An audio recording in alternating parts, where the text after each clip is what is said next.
The year was 1884, and the Montana Territory was as wild as it was wide.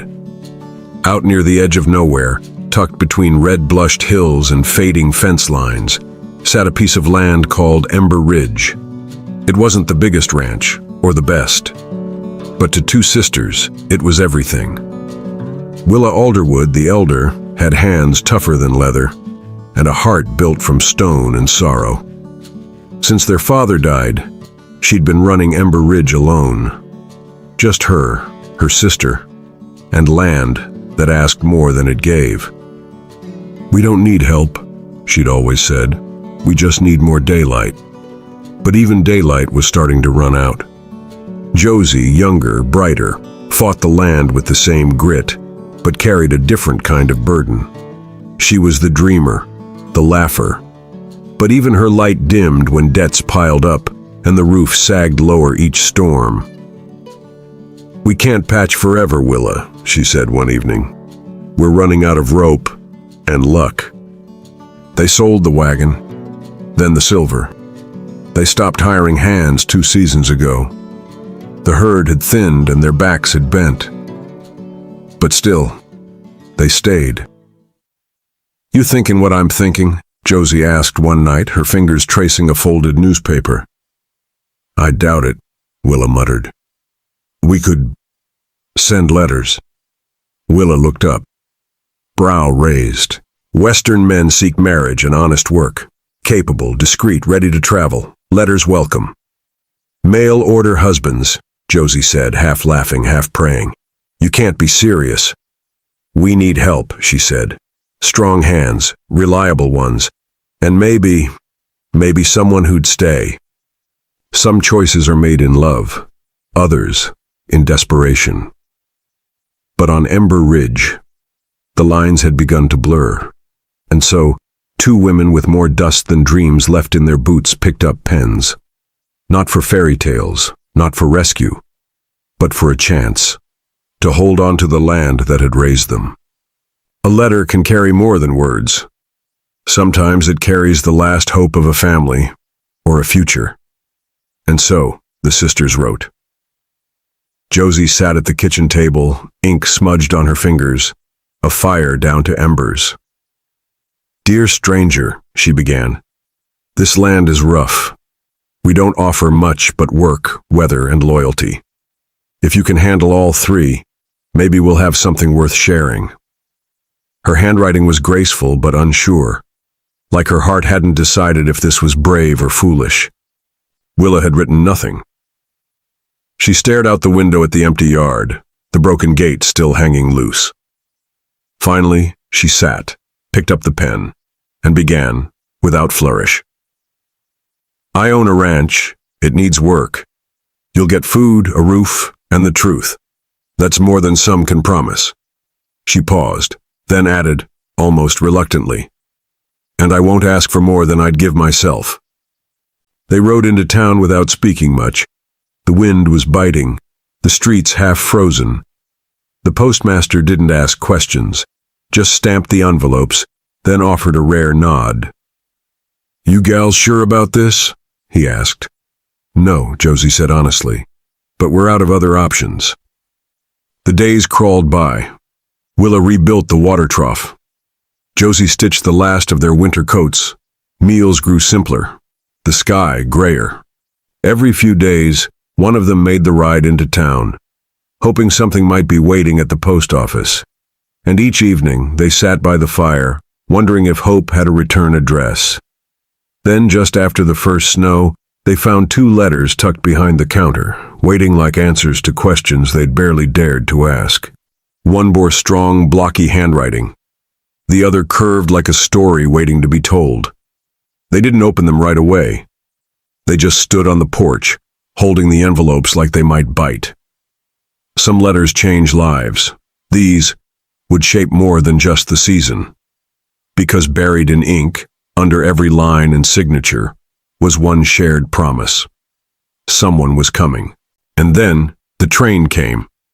The station was small, wood planks, a bent sign, and a bench that creaked in the wind.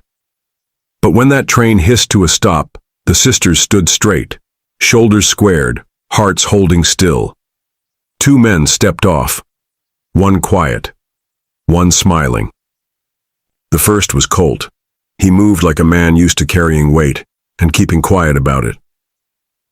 "Willa?" he asked, voice low, eyes steady. "That's me," she said. "You're here to work?" "And stay if I'm wanted." She didn't smile, just nodded once. The second was Jack, quicker on his feet, boots polished, smile ready. "Josie?" he asked, removing his hat. "You're even braver in person." "You haven't seen me with a pitchfork yet," she said, arms folded.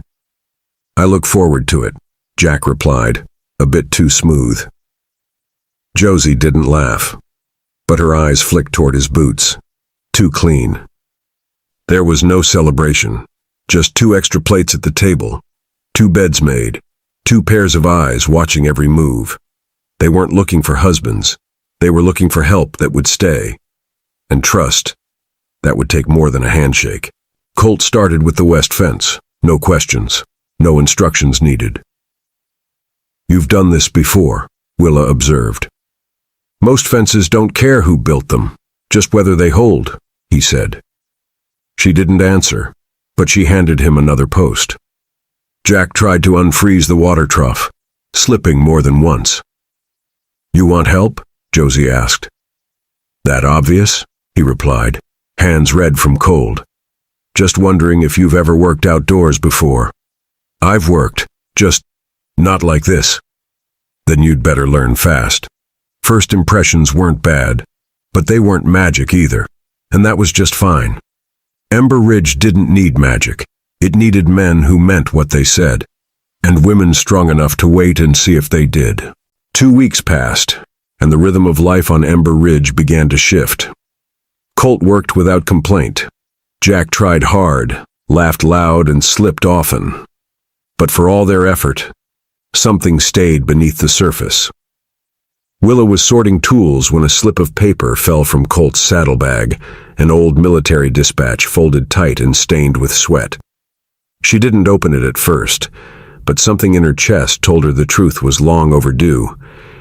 Inside she found the words, dishonorable discharge, charges, insubordination, desertion in time of command. Her hands didn't tremble, but her breath held, caught in her throat like dust before a storm. "You served," she said, "and left." "I left the war, not the men," Colt answered. "I was ordered to do things that broke what was left of me. And now you're here, asking to stay, with that in your bag?" "I'm not asking for anything," Colt replied. "I just wanted to build something right for once." She looked at him, jaw tight, then handed the paper back. "Fix the north fence by morning," she said. "Then we'll see where we stand." He nodded once. No argument, no defense. In town, Josie picked up feed, nails, and a letter addressed to Jack delivered to Ember Ridge. She didn't open it, but she handed it to him that night at supper. "It's from my sister," he said finally. "2 kids, husband gone, winter setting in. She wants me home." "And?" Josie asked. "I told her I'd think on it." "You already thought on it, didn't you?" Jack looked down, folded the letter again. "I came here to start something new, but she needs me. She always has." "And I don't?" Josie asked, her voice soft but firm. Jack looked at her then, no charm in his eyes. "Just wait. You do, but I don't know if I can be 2 things at once." The truth didn't break Ember Ridge, but it changed the air. For Willa, trust now carried a name she hadn't spoken fully yet. For Josie, it carried the fear of being second place to someone else's obligation. And for the men, they stood now where the ground could shift beneath their boots. The snow came down harder after that. Not blizzards, just steady. Enough to settle into the bones and test what stayed standing when the ground turned quiet. Colt was already working when Willa stepped outside, boots in frost, hands raw, the same rhythm as always. But she didn't look at the gate. She looked at him. "You ever plan on running again?" she asked. "Not unless you tell me to," he said without flinching. "You still carry that paper?" "Every day." "Then maybe it's time you stop letting it define you," she said, "and start showing me who you are now." Colt looked up, eyes steady. "That's the only reason I'm here." Josie didn't wait for Jack to come find her. She didn't need rescuing. But when he showed up, hat in hand, she gave him a glance that meant this better matter. "I told my sister I'd stay here," Jack said. "That I'd send money when I could. That I can't be in two places at once. And I've made my choice." "Took you long enough," Josie said, not looking at him. "I thought leaving meant strength. Turns out, staying does." She finally met his eyes. "You sure?" "No," he admitted. "But I want to find out. With you." Josie nodded slowly. "Then help me stack the feed bales. I'm not doing it alone." He stepped beside her without hesitation. That night, the sisters sat shoulder to shoulder on the porch swing.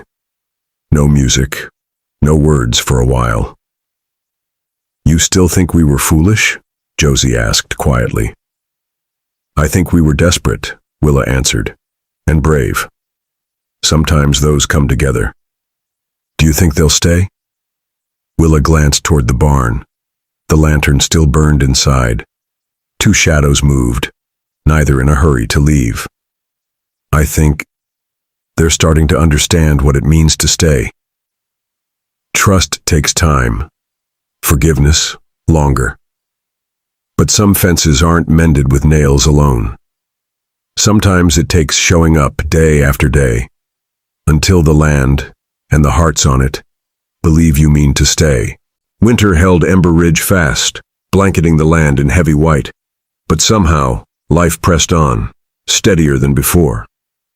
The fences stood firm under the weight. The firewood stack grew tall. And for once, the sky above Ember Ridge felt like a roof instead of a warning.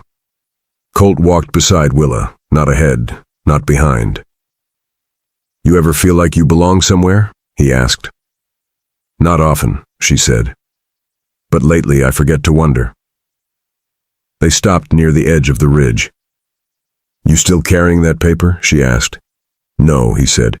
"Buried it last week behind the barn." Willa smiled then, quiet, real, and unguarded.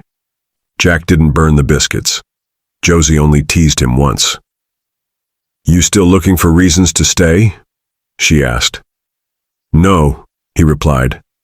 "I found one." "Just one?" "Okay, maybe two." She handed him the butter with a laugh. They cleared the barn days in advance, sweeping out the hay and hanging lanterns from every beam. Neighbors arrived with planks of wood for extra tables, patchwork quilts for the walls, and hands quick to build a dance floor from old floorboards. A circuit rider preacher came with them, tall and kind-eyed, his Bible tucked into a satchel worn thin from miles of dust and prayer. It wasn't fancy. It wasn't flawless. But it was perfect for Ember Ridge. The barn smelled of warm wood, cinnamon pies, and the sharp bite of winter outside. The rafters glittered with tiny icicles. The oil lanterns glowed gold against the rough walls. The preacher stood at the front by the stall gates draped with pine boughs and a single cotton ribbon. Everyone gathered close, bundled in coats and shawls, breath fogging in the cold air, smiles warming their faces. Willa walked slowly down the cleared aisle, her dress simple and soft, a sprig of dried lavender pinned to her collar. Colt met her at the front, boots polished, hair brushed back, face open and steady. The preacher spoke simple words. "Willa, do you take this man to walk beside you through hard seasons and good?" "I do," she said, her voice clear and sure. "Colt, do you take this woman to stand with you, come storm or sun?" "I do," Colt said, squeezing her hand. When the preacher nodded, Colt leaned down, brushed a slow, reverent kiss to Willa's lips, and rested his forehead against hers, just for a moment. Then it was Josie's turn, radiant, laughing through her nerves. Jack couldn't stop smiling as he met her halfway down the aisle. The preacher asked, "Josie, do you take this man, come dust or snow?" "Only if he promises not to outdance me," she said, loud enough to make the crowd chuckle. "Jack, do you take this woman, come sunrise or storm?" "With everything I have," Jack answered, eyes locked on her. Their kiss was quicker, lighter, but full of promise. And the way Jack dipped her back just a little sent a roar of laughter through the barn. Afterward, fiddle music sparked up from a corner, and boots thudded on the makeshift floor. Tables groaned under the weight of bread, pies, and roasted meats. Willa and Colt danced slow, almost shy at first. Josie and Jack spun and laughed until they stumbled into chairs. Neighbors clapped shoulders, passed cider, and told stories deep into the night. The cottonwood tree outside bent with the wind, but inside, Ember Ridge stood stronger than ever. No fairy tales here, just promises, built plank by plank, vow by vow. Not easy, not perfect, but real. And that is how love lasted at Ember Ridge.